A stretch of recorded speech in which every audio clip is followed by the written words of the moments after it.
Hola chicos, ¿cómo están? Buenas tardes. Disculpen la demora por el video, solo quiero contarles un poquito que dado por razones de conectividad o lo que haya sido ajeno a nosotros, no pudimos tener la clase esta mañana, por eso se las grabo para decirles que bueno, era una clase de repaso, el objetivo era hacer una revisión acerca de los temas que habíamos visto.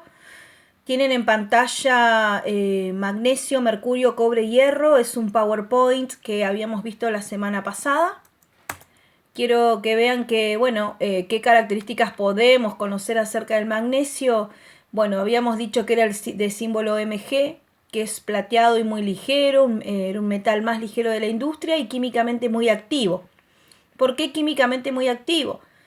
Sencillamente porque nosotros sabíamos de que el magnesio al ser un metal es buen conductor del calor y la electricidad, y nuevamente su carga o valencia, que es +2, le permitía combinarse con otros elementos para formar diferentes reacciones.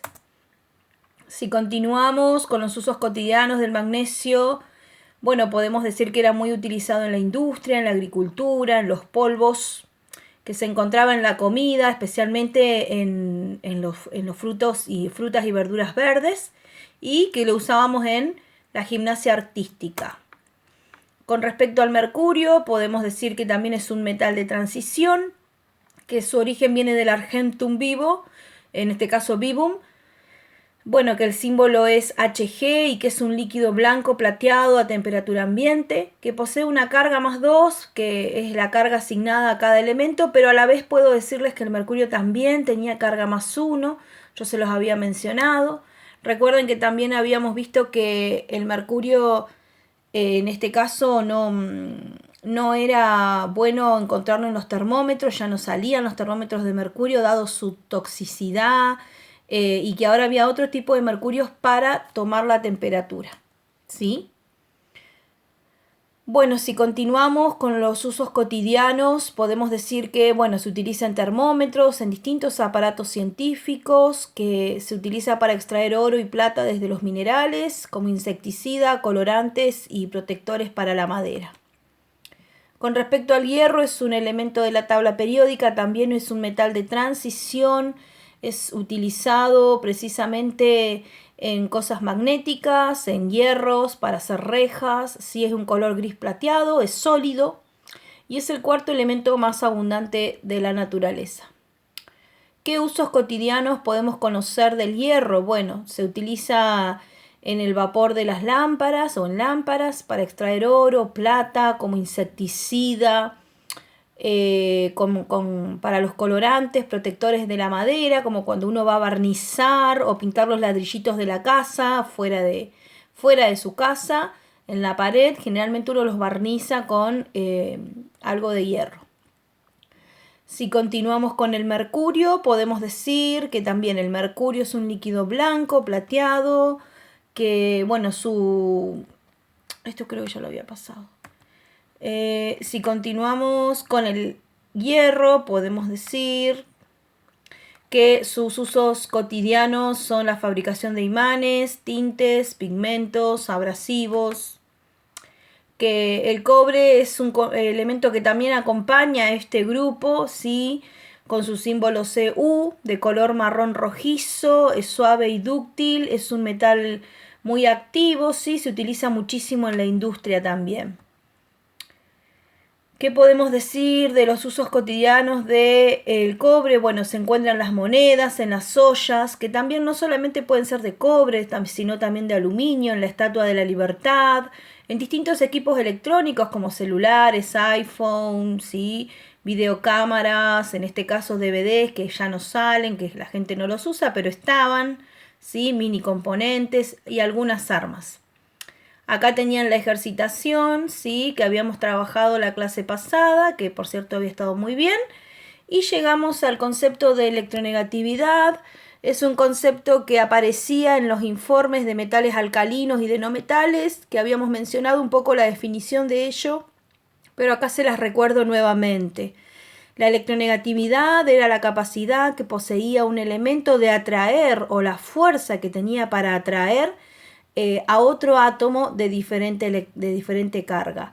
La electronegatividad, si ustedes la observan, voy a tratar de acercarme con mi mano.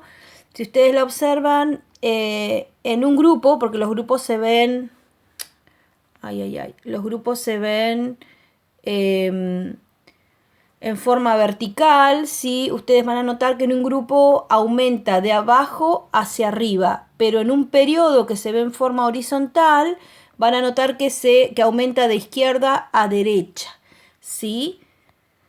¿Qué más decirles? Si repasamos un poquito de tabla periódica, les puedo decir que bueno, el creador fue Dmitri Ivanovich Mendeleev, que dividió la tabla periódica en distintos grupos y periodos, que jugaba al solitario mientras creó dicha tabla, que algunos elementos fueron clasificados como sólidos, líquidos y gases.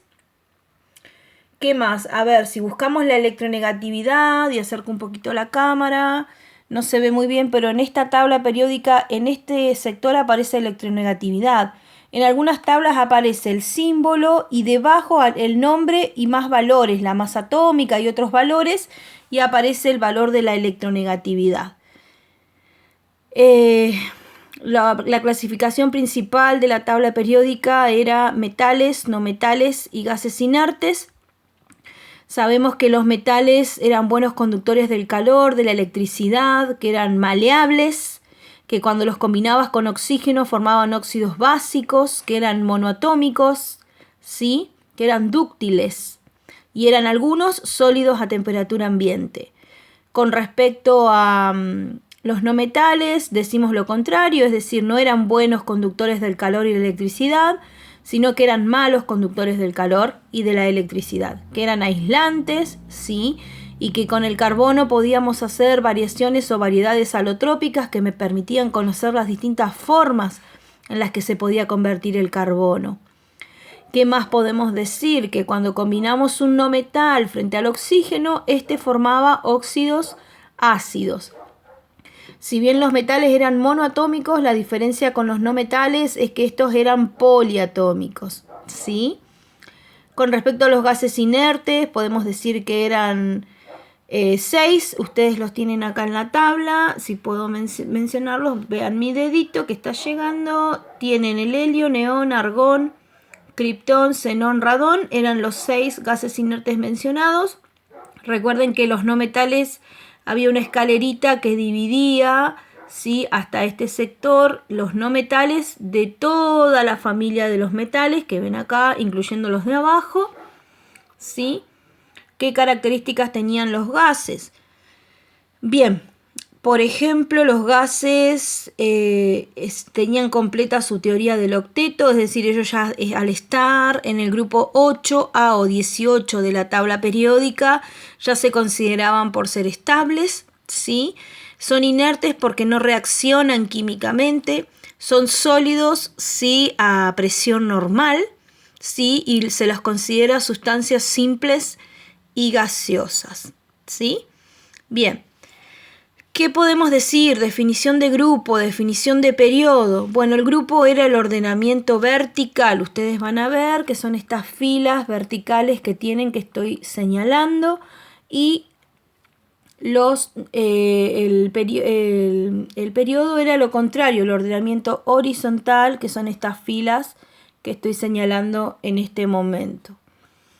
¿Qué decirles? La tabla periódica fue ordenada de acuerdo a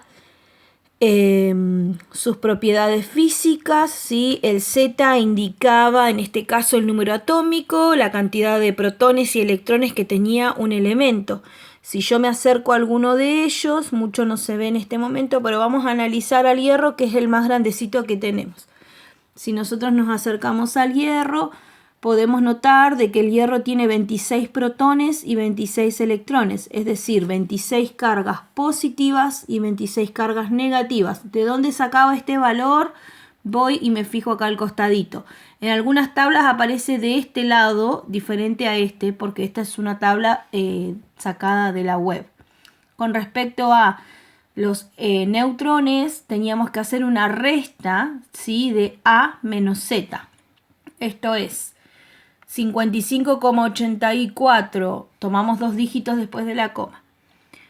55,84, si lo redondeamos a 56 y le restamos los 26 protones y electrones, vamos a obtener 30 neutrones.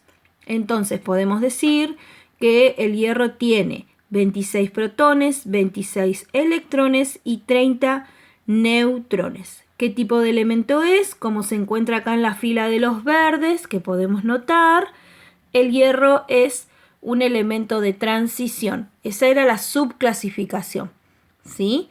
Recuerden que la subclasificación de la tabla periódica era elementos representativos, elementos de transición interna y halógenos, ¿sí? Y en el caso de la clasificación principal era metales, no metales y gases inertes. Bueno, espero les haya servido. Esto es un pequeño repaso de tabla periódica, si bien todavía nos queda ahondar un poquito más en ella. Bueno, con respecto al trabajo de no metales y al de metales alcalinos, espero que esos informes hayan quedado medianamente claros. Recuerden la diferencia entre punto de fusión y ebullición, que nos llevaba a que uno era el punto máximo de frío y el otro era el punto máximo de calor que podía llegar a una sustancia. La electronegatividad, que indicaba la capacidad o la fuerza que tenía un elemento para poder atraer a otro. ¿Qué más decirles? Habían datos como valencia o estado de oxidación, que era la carga asignada a ese elemento. Y también habían datos como, por ejemplo, algunas propiedades químicas, es decir, dónde lo podíamos encontrar o combinar. ¿Qué tipo de reacciones podían formar? Bueno, los elementos tanto no metálicos como los metales alcalinos que ustedes reciben en el informe tienen muchísima variedad para poder formar reacciones. ¿Cuál era la diferencia entre esos dos informes? Que los no metales, a pesar de estar en los grupos más altos de la tabla, que acá los vuelvo a señalar, ¿sí? En el grupo 13, 14, 15, 16 y 17, que son estos, ¿sí? A pesar de ser poquitos, ellos al estar en los grupos más altos de la tabla periódica pueden y tienen tendencia a formar más reacciones que los metales, que son muchos, pero tienen cargas más bajas y están en los grupos más bajos de la tabla periódica. Bueno, cualquier cosa nos mantenemos en contacto. Les pido disculpas porque no pudimos conectarnos hoy. Pero bueno, este era un pequeño repaso que la idea era hacerlo con una actividad interactiva que había preparado para ver qué se acordaban de los informes. Pero espero que esto haya podido servir como para que puedan reflexionar un poquito acerca de lo que hemos estado viendo, para parar un poquito. Y bueno, nada, cualquier cosa me mandan un mensajito. La tarea que tienen dada, de que la subí el lunes, habla acerca de la electronegatividad, trabaja mucho el orden creciente y decreciente de los elementos. Cuando digo el orden creciente es ordenarlos de menor a mayor, y cuando digo orden decreciente es de mayor a menor, ¿sí? Bueno, cualquier duda nos mantenemos en contacto, que tengan un buen fin de semana. Bueno, sería en inglés, sorry. Have a nice weekend y espero se encuentren muy bien. See you.